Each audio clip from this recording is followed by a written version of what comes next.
Good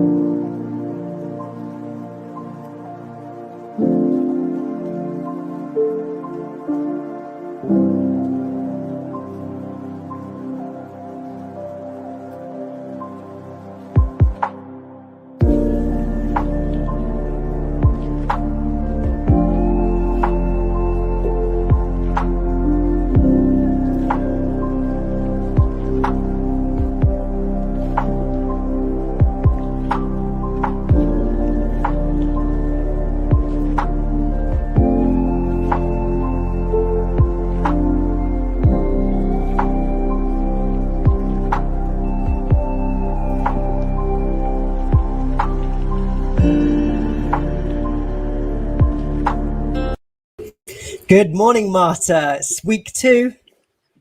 Yeah, good morning. I cannot believe that we're already halfway through. It feels like it's just flown by, especially with how long we've been waiting for it. Definitely. How are you feeling after the first week? I guess there's been a lot happening over the weekend. Of course, we saw on Friday Greta Thunberg's already declared COP a failure, and there's been lots of discussions, especially around the protests that have been taking place as well. So I think it's been a big weekend. I know in Liverpool and Manchester, there's been a lot of action taking place. So yeah, it feels like it's still very much in the balance as to where history will remember this COP26. But I suppose there's still another week to go, and it's quite exciting to see what can happen still in those 7 days left. But yeah, we've got a lot happening at the university this week still, haven't we? Yes, absolutely. There is loads happening. So today at 12 o'clock, we have the Hedgehog Friendly Campus campaign relaunch. So you can obviously join that. And we've got the Festival of Social Science happening at the same time. So today you'll be able to tune in to a live stream with you, Andy, as one of the guests, where guests will be sharing their sort of perspectives on COP26 and with scientific insights. So it should be really quite interesting to watch. Apart from that, obviously, we're talking at the university about things like gender equality around active transport. We're relaunching our Green Impact program. And today we'll be announcing that on Friday in the afternoon, we'll have a green movie night where we will be sort of like summing up a COP26. So I can talk a bit about that at the end as well. That's fantastic to hear. We're also on Friday having a very special panel with the Unboxed community. Now, Unboxed is a festival of creativity that's taking place in the UK in 2022. And it's a major festival. £30 million has gone into it. One of the projects is linked to Salford University, and we'll talk more about that on Friday. But we've got 3 creative leaders from each of the projects in Unboxed joining us, along with the international creative director for the program as well. So that's really exciting. It's turning into a bit of an art day on Friday, so that's really exciting too. And we have 2 remarkable colleagues joining us today as well. I want to welcome them in as quickly as possible. Dr. Sharon Coen and Professor Joe Sweeney. Welcome into the stream. Thank you. Thank you. Nice to see you. Nice to see you. Now, Sharon, I want to start with you because you've been up in Glasgow last weekend attending some of the rallies and also were at the rally on Manchester. So what's your impression of Glasgow, first of all? Well, I think there were very, very big expectations about what would happen in Glasgow. We were really hoping to see a definite and firm move away from fossil fuel industry and serious commitments towards the environment. And I have to say, when I was there, the climate was hopeful, but also determined to keeping the authorities accountable and make sure that they knew that our eyes were on COP26 and we were there to make sure everything went the way we wanted.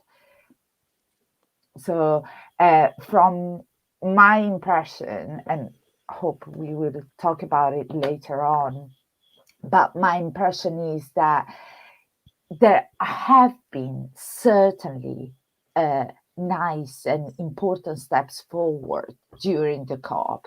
There have been important commitments. For example, I particularly appreciated the commitment towards the protection of forests and trees and natural spaces from, developing a sustainable agriculture, the commitment to support the communities that have are already facing climate change, because, that's one thing that we don't realize. It's here. We're living it. It's not something for the future to come. So I appreciate all that. However, as a citizen, I do feel I share the worry with the other protesters that this is actually not enough if it's not implemented. And unfortunately, history has taught us that, you know, there is a lot of words, but when it comes to facts, things are quite different. So that's what, you know, my hope is there is awareness growing. People are concerned about it. People know what's going on. And there is a determination in keeping the authorities to account. Trafford will have actually a climate assembly, a citizen assembly, which is unheard of, but they announced it. So we are making steps forward. We just need to walk the walk and not only talk the talk. Yes, absolutely. That is an excellent point. And Joe, I'm interested to know what sort of your reflections are on what's been happening so far from maybe more of a research / scientific point of view. I think there's a couple of things really, but just going back to the kind of personal citizen point of view, people are frustrated with lack of progress. You know, you see it more and more, and I think COP26 itself, it's a behemoth. And it's an exclusive behemoth. People see it as a bunker. No one can get in or out. So I was intending to attend with part of our Energy House team, but we simply couldn't find anywhere to stay because of the cost. And so there's an exclusivity about all this that again is becoming kind of part of the traditional process. And I think that in many ways is what citizens are frustrated about, is that there's a lack of action. I think from my own point of view, if I'm honest, what we've heard this week is the same old, same old. You know, we've heard commitments made. Whether they're actually met is a totally different matter. On the issue of coal, which is one of the most carbonizing activities on Earth, 4 of the major players are not involved in the accord. And so I think people don't see it as real. I think that the person in the streets sees it as basically froth in the background. I think from my point of view, going to Martha's question about research, I think what we need to do as scientists, engineers and environmentalists is really start saying to people, okay, get in the game. You know, what we need to do is take personal responsibility for all of these things. Part of the problem with things like recycling, for instance, so, as you guys know, we have these fantastic researchers into built environment at Salford University, and one of the major things we're interested in is repurposing building materials. 32% of landfill is building waste, and that's something that clearly is non-sustainable, but also it just doesn't make any sense. You know, we're spending all this time making houses. Why don't we just make it in a way where we can turn them into different shapes? Apart from anything else, it would be really cool. So I think there's that point of view, but then pushing it in a different direction. The fact that most people, and I include myself in this, most people kind of think recycling is my responsibility, ends on my pavement. When I push my wheelie bin out, it's someone else's job to do all the recycling. And I think as citizens, we need to start taking personal responsibility for our own carbon footprints. I think one of the things I've been talking to our Energy House colleagues about and other collaborators is designing the house of the future so the citizens themselves can take the waste that they generate and turn it into something benign or preferably something productive. So as a chemist, I'm an organic chemist, can we come up with some sort of box that you can put in your kitchen into which you put all your plastic Coke bottles, and there's some chemical process in there that turns it into something else, either benign or something that can be used somewhere else. So I think this COP is, I think people's frustrations in the process are really a lack of progress, and I think there's just a disenchantment with the political process generally. But I think most people just don't believe that this is going anywhere quickly. Yeah, I think it is. I agree with you, Joe. I think there is a lot of skepticism for COP. I think partly because it is such a focal point of media attention. Then after it's over, then kind of what's left. And I think there's a lack of continuity between COPs, certainly in terms of public media attention, which is a big area that you focus on, Sharon. Tell us a little bit about your research in this area and what you've learned so far from your data.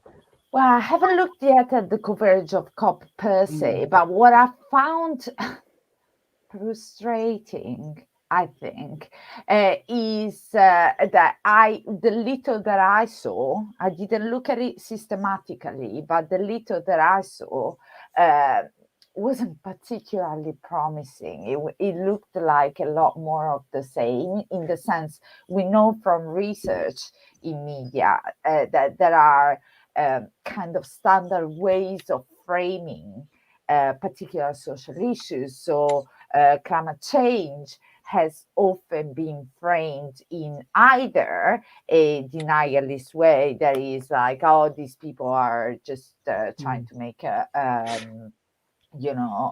big fuss out of nothing. Climate change doesn't really exist. The real problem is overpopulation. Look at China, look at India, they are responsible. Why do we care? All that stuff is part of the coverage and part of the rhetoric that people use. That's my research. How do people respond to news about these big political events? And what we found is that they pick up on these arguments and kind of build them into a counter argument against action about climate change. But also, I found interesting how the framing of big protest movements has been pretty much the same that has been in the past, like centuries, talking about disturbing the everyday life, the everyday commutes, etc. Now, I have friends up in Glasgow that told me how Glasgow is basically blocked and a protester cannot move from one side of the road to the other. They have to walk miles to go.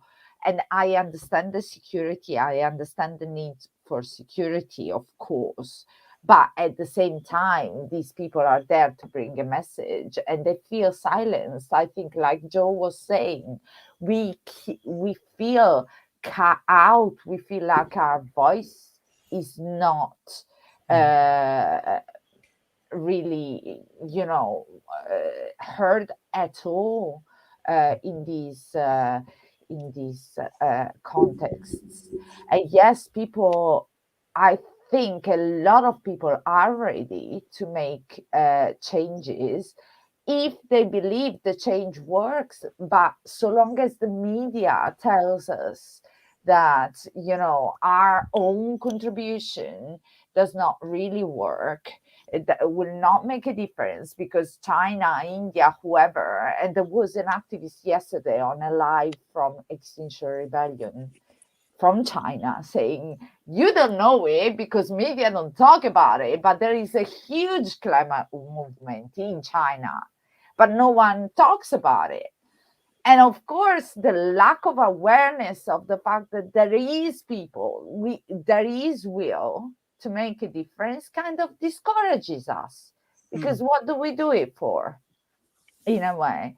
And the second thing that I would say to the individual responsibility argument is that there is a lot also in the media about how the single citizens can improve. But actually, based on the little I know about climate science, I'm not a climate scientist, so I don't, but the little I know says that the vast majority of emissions is at production level, is not at consumption level. So, even if I change my way of doing things as a consumer and reduce consumption, if the production level is still like super polluting, it won't help. So we need to move away also from the individual responsibility rhetoric and hold producers accountable. I think that's right. I read one statistic that said that you could reduce your emissions by 100% over your entire lifetime, and it would still only make a difference with 1 second to this target we're trying to avoid of going over 1.5 degrees. And Joe, I wonder, we are often placing a lot of impositions really on people's lives, but do you think the industry sector is changing rapidly now, or is it still very, very slow? I don't know. You see highlights, don't you? I mean, you see a lot of companies now. I mean, there's a Brewdog, the beer company now, saying they're actually carbon positive. So there are changes. It's just a question of scale. Just to push back on the personal responsibility issue, part of the thing, of course, is as consumers, if we don't consume from companies that pollute extensively, then that's the way that we can do it, through personal interaction as well. You know, and again, I'm as guilty as anyone. I like my lifestyle, and I don't really like to change it. One thing I would say though is that the single biggest thing that we personally pollute with is cars. You know, if you look at, everyone goes on about airline travel, which is absolutely right, but actually per kilometer, cars are more polluting than air travel. The problem is, for instance, in this country, we have no integrated transport structure, so people actually have no choice. I travel to work by car because otherwise the journey would take 3 times as long. And so it's those sorts, I think they're the pinch points that we really should be looking at, because if you think of one thing, if we changed overnight car usage, that would lead to a significant impact on carbon footprint. Behavioral changes in terms of being a consumer is something that would be more subtle and more complex. But if people, I think there are many people out there who would give up their cars tomorrow if they had a proper transport network to use. And I think they're the points that we need to really focus on, because I don't think you have anyone who disagree with that. Most people don't like driving. These days, driving is not a pleasant experience. They do it because they have to. And so I think the personal responsibility, there's some sweet spots, you know, there's a nexus there, transport. That's something that's vital for the economy. And it's something that people spend basically 20 hours a week using discretionary time in traffic jams on average around that. You know, so there is win-win there. So I take the point that it's nuanced and the production level is something that's really important. But I do believe the personal responsibility, if we could lobby effectively on transport through political vote, then I think that would make a massive difference. Yes, absolutely. And I think that this focus on proper infrastructure first before we start demanding individual change shows the importance of research in all of this. And you have touched on some projects which are happening on at the University of Salford at the moment. But could you tell us a little bit more about what's happening in Salford, particularly when it comes to climate and adaptation?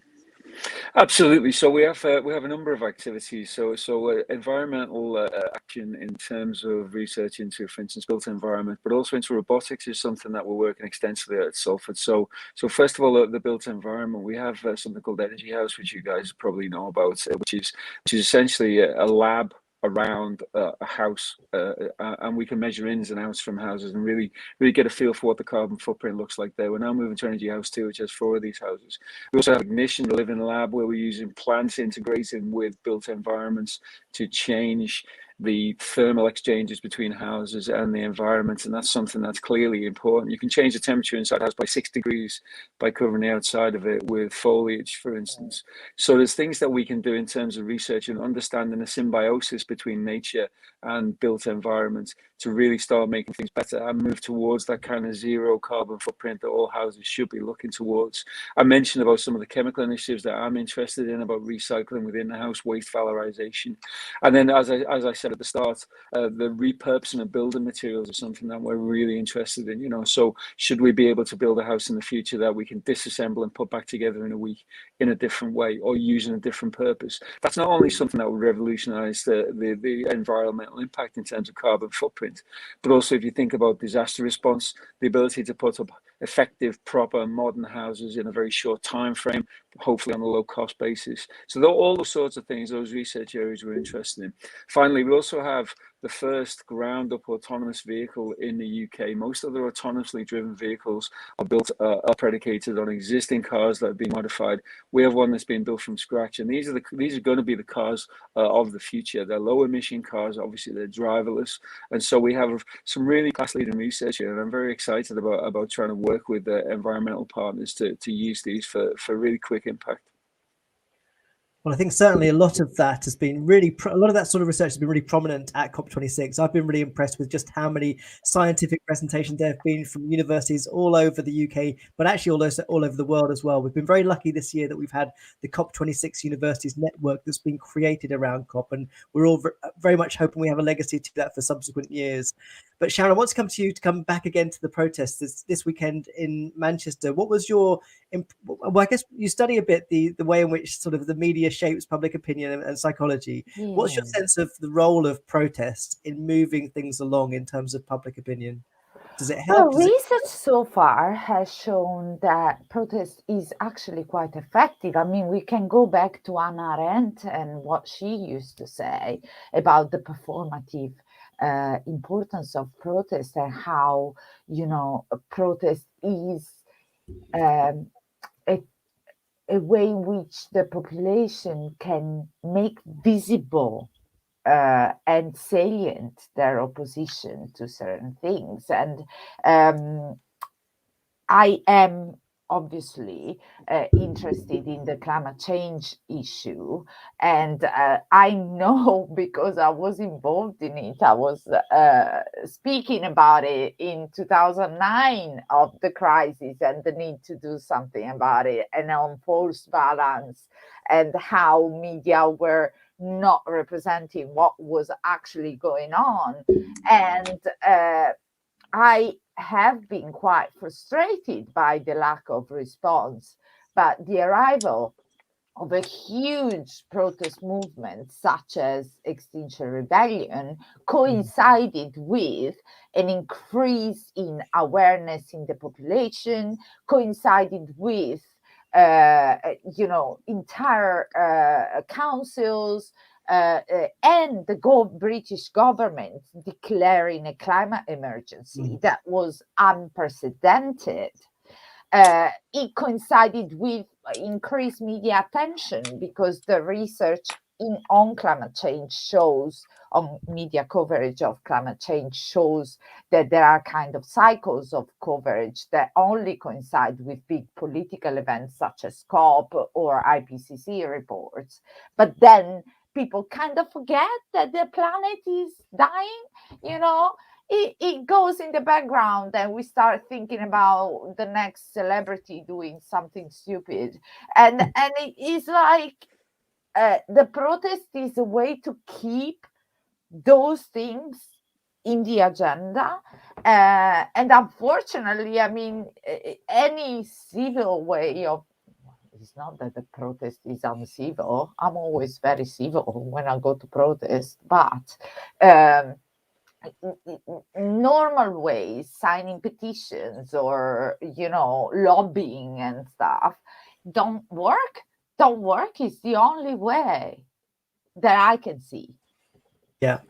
Well, unfortunately we're almost out of time. We have just lost Joe, unfortunately, as well. But we have, as Marta said earlier, we have another event taking place tonight where you will also be able to meet Sharon. It's an event that's part of the ESRC Festival of Social Science, which this year has dedicated a lot of its program to COP26 discussions. So certainly check out the website to see what's been happening recently with the Festival of Social Science, but also take a look and see what's going on tonight. If you check out the university's YouTube channels, LinkedIn and Twitter, you'll see the links to the events. But unfortunately, we are out of time, Marta. So thank you very much, Sharon, for being here. Thank you, Joe. I think you might be able to hear us, but we lost you for a moment. But we look forward to having another one of these tomorrow morning. I'll see you then, Marta.